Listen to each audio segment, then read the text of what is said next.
ఈరోజు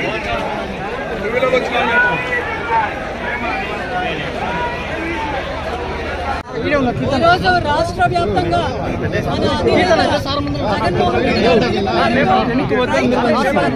మాజీ ముఖ్యమంత్రి జగనన్న పిలుపు మేరకు అన్నదాత పండుగ ప్రోగ్రామ్ తో రాష్ట్రంలో ఉన్న ప్రతి రైతుకు కూడా ఈరోజు వైఎస్ఆర్సీపీ పార్టీ అండగా నిలబడాలని ర్యాలీ చేస్తున్నాము.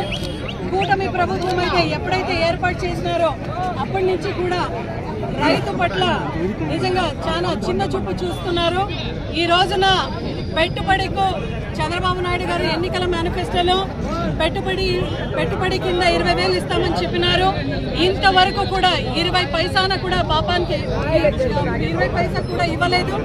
అదేవిధంగా మనం చూసిన క్రాప్ ఇన్సూరెన్స్ అయితే మీ ఇన్పుట్ సబ్సిడీ అయితే మీ ఏది కూడా ఇవ్వకుండా అతివృష్టి అనావృష్టికి పాల్పడుతున్న మన రైతులను అందరినీ కూడా ఆదుకోవాలని ఇప్పుడే మనము ప్రభుత్వాన్ని డిమాండ్ చేస్తున్నాం.